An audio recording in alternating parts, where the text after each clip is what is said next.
هو الذي يريكم البرق خوفا وطمعا وينشئ السحاب الثقال ويسبح الرعد بحمده والملائكة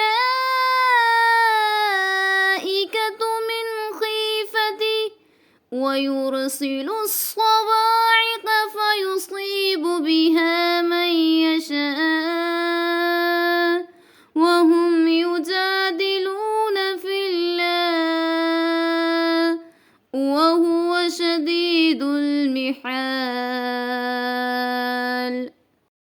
السلام علیکم ورحمۃ اللہ وبرکاتہ۔ امید ہے آپ سب ٹھیک ٹھاک ہوں گی، صحت اور ایمان کی بہترین حالت میں ہوں گی انشاءاللہ۔ سورۃ الاعراف آیت نمبر 178 سے آج ہم سٹارٹ کریں گے لیکچر نمبر 15۔ اللہ رب العزت سے دعا ہے ہمیں صحیح سے قرآن کو سمجھنے اور اس پر عمل کرنے کی توفیق عطا فرمائے۔ شروع اللہ رب العزت کے بابرکت نام سے جو بڑا مہربان نہایت رحم والا ہے۔ بسم اللہ الرحمن الرحیم، ربی شرح لی صدری ویسر لی امری واحلل عقدۃ من لسانی یفقهوا قولی۔ من یہد اللہ فهو المہتدی ومن یضلل فاولئک هم الخاسرون۔ جسے اللہ چاہے اسے ہدایت دے اور جسے چاہے اللہ اسے گمراہ کر دے، فاولئک هم الخاسرون، اور جو گمراہ ہو گئے وہ گھاٹا اٹھانے والے یا خسارہ اٹھانے والے ہیں۔ وَلَقَدْ ذَرَأْنَا، اور ہم نے پیدا کیے، لِجَهَنَّمَ جہنم کے لیے، کثیرن بہت سے، من الجن جن، والانس اور انسان، لہم ان کے لیے، قلوب دل، لا یفقہون نہیں سمجھتے، بہا اس کے بارے میں، وَلَهُمْ اور ان کے لیے، لہم قلوب لا یفقہون بہا وَلَهُمْ أَعْیُنٌ لا یبصرون بہا وَلَهُمْ آذان لا یسمعون بہا۔ اور ہم نے بہت سے جن اور انسان دوزخ کے لیے پیدا کیے ہیں، جن کے دل ایسے ہیں جن سے نہیں سمجھتے، اور جن کی آنکھیں ایسی ہیں جن سے وہ دیکھتے نہیں ہیں، اور جن کے کان ایسے ہیں جن سے وہ حق بات کو سنتے نہیں ہیں۔ اولئک کالانعام بل هم اضل، بلکہ وہ جانوروں کی مانند ہیں بلکہ اس سے بھی بدترین ہیں۔ اولئک هم الغافلون، کیونکہ یہ لوگ غافل ہیں۔ ہدایت اللہ تعالیٰ کے ہاتھ میں ہے، ٹھیک ہے۔ اب یہاں پہ یہ بات، جیسا کہ میں نے جب ہم نے سیشن اٹینڈ کیا تھا قرآن ہدایت کا رستہ، ٹھیک ہے، اس میں نے آپ لوگوں کو کلیئر کیا تھا کہ اللہ رب العزت نے اس آیت کا مفہوم کس طرح سے، اس آیت کو کس طرح سے بیان کیا، اور ہم نے اس کا مفہوم کس طرح سے سمجھنا ہے۔ اس طرح سے کہ اللہ جسے چاہتا ہے اسے ہدایت دیتا ہے، اور اللہ جسے چاہتا ہے گمراہ کرتا ہے، اور بہت سے لوگ اسی وجہ سے گمراہ بھی ہو جاتے ہیں کہ جب اللہ نے ہی ہدایت اور گمراہی لکھ دی ہے، اللہ کی طرف سے ہی ہدایت اور گمراہی ہوتی ہے، تو ہمیں تو اس سے کوئی فرق نہیں پڑتا، ہدایت تو اللہ نے دینی ہے۔ لیکن جو بات میں آپ سے بار بار کہتی ہوں کہ ہدایت اللہ نے دینی ہے، لیکن اللہ تعالیٰ نے آگے اسی آیت کے آگے نیکسٹ آیت میں، آیت نمبر 179 میں واضح کر کے بیان کر دیا ہے کہ اللہ تعالیٰ نے بہت سے لوگوں کو جو کہ اگنور کرتے ہیں، چاہے وہ جنات میں سے ہوں چاہے وہ انسانوں میں سے ہوں، ان کے دل سمجھتے نہیں ہیں حق بات کو، ٹھیک ہے۔ لہم قلوب لا یفقہون بہا، ان کے دل صحیح باتوں کو سمجھتے نہیں ہیں، حق بات اگر ان کے سامنے کی جائے تو وہ اس کو سمجھتے نہیں ہیں۔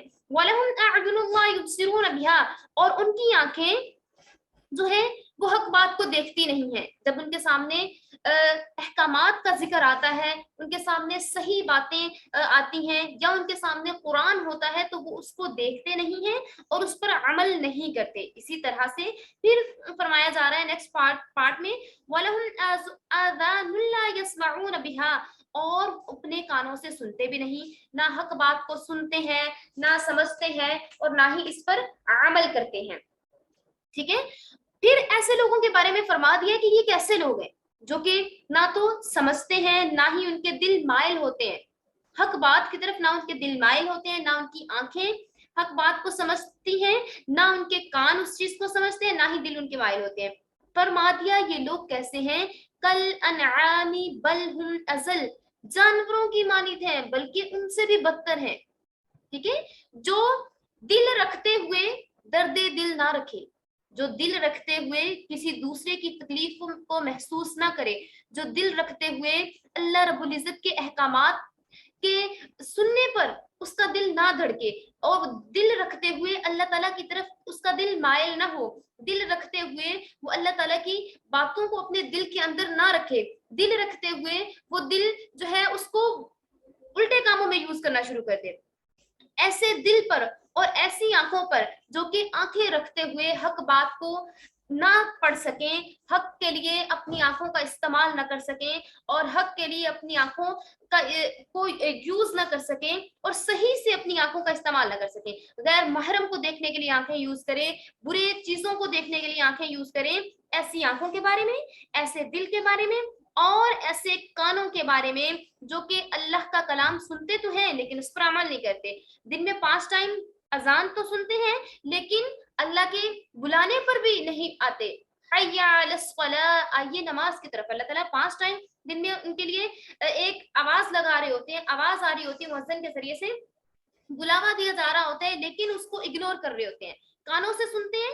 وَلَهُمْ آذَانٌ لَا يَسْمَعُونَ بِهَا, اور ایسے کانوں پر, ایسے قلوب پر, ایسی آنکھوں پر, ایسے کانوں پر اللہ تعالیٰ نے کہا کہ یہ ایسے تمام, ایسے کام, ایسے کان, ایسی آنکھیں, ایسے دل کل انعام بل ہم ازل, جانوروں کی مانند ہیں بلکہ ان سے بھی بدترین ہیں, بل ہم ازل, بلکہ ان سے بھی زیادہ بدترین اور گمراہ قسم کے ہیں, جو کہ یہ تمام چیزوں کو رکھتے ہیں لیکن ان کا صحیح استعمال نہیں کرتے, ان کو صحیح سے یوز نہیں کرتے.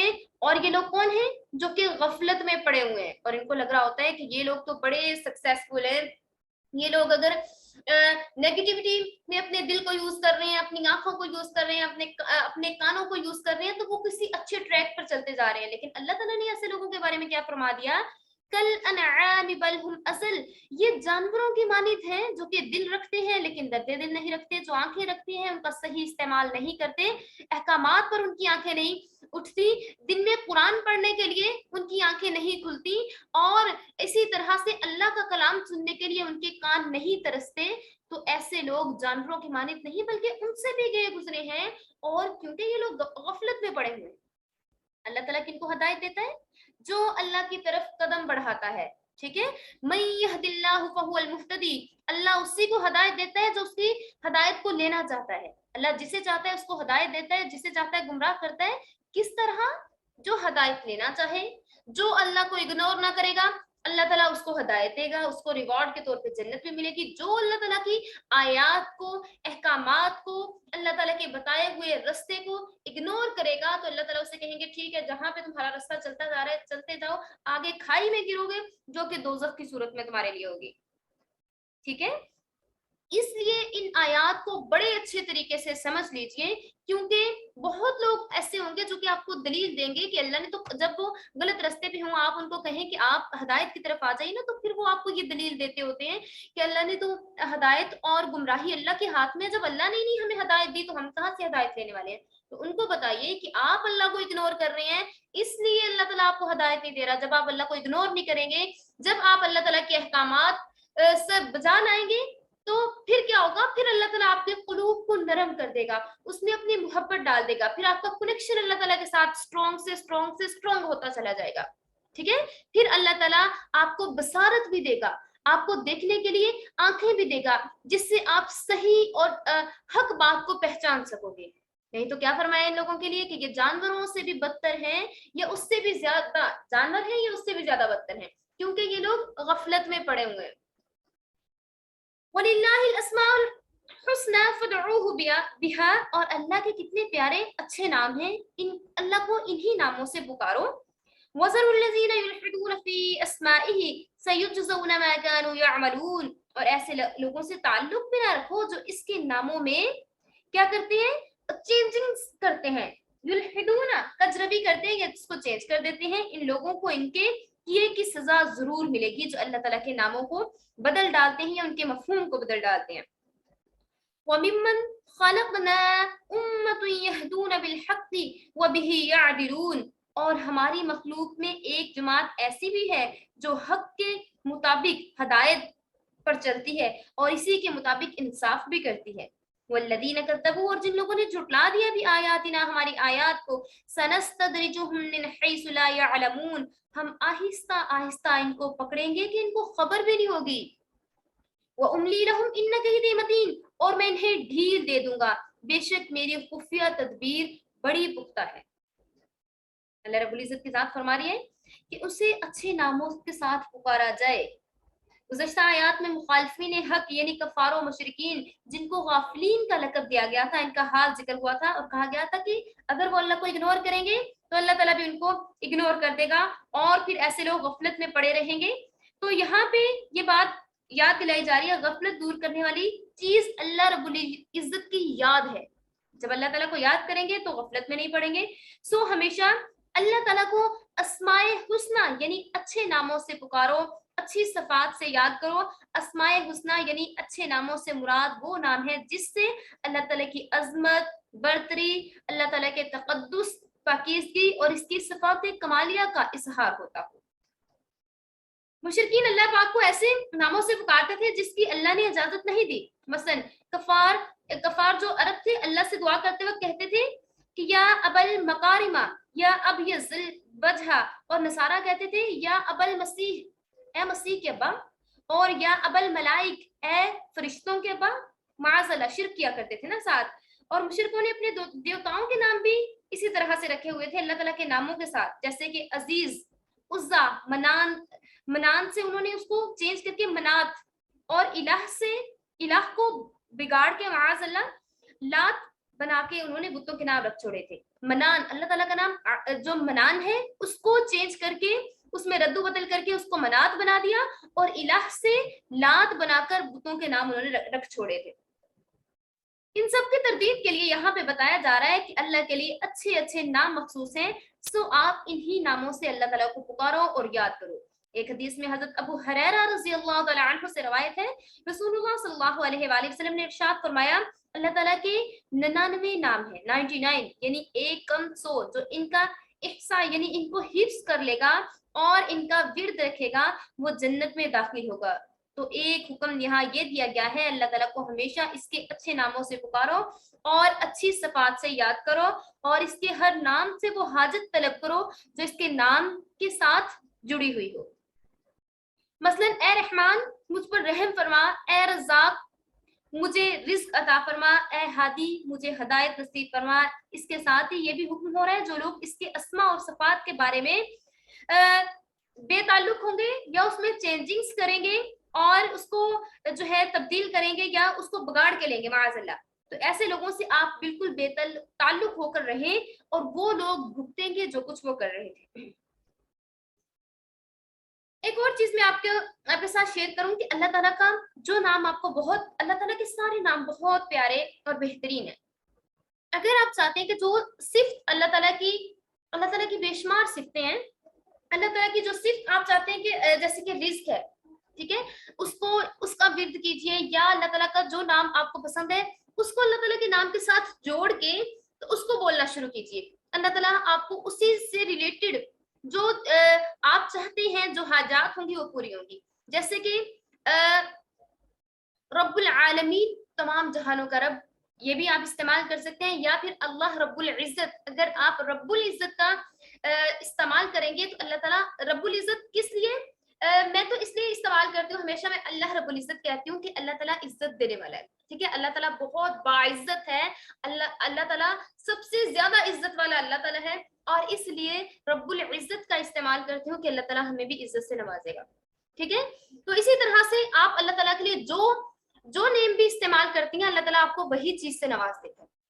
لیکن مجھے یہ نام اس لیے بھی پسند ہے کہ ساری عزتوں سے بڑھ کر اور بہترین, سب سے بلند و بالا, سب سے اونچی عزت اللہ تعالیٰ کی ہے, اس لیے اللہ رب العزت کا لفظ استعمال کرتے ہیں یا اللہ رب العزت کا نام اس طرح سے بلاتے ہیں. تو اس لیے اللہ تعالیٰ نے فرمایا جتنے اچھے نام سے, جتنے پیارے نام سے اللہ تعالیٰ کو پکارو گے اللہ تعالیٰ کو اتنا ہی بندے پہ پیار آتا ہے. تو کیا کرنا ہے, اللہ تعالیٰ کو اچھے ناموں کے ذریعے سے پکارنا ہے. اولم یتفکروا, کیا وہ غور نہیں کرتے, ما بصاحبہم من جنہ ان ہوا الا نذیر مبین, نہیں ان کے صاحب ہے,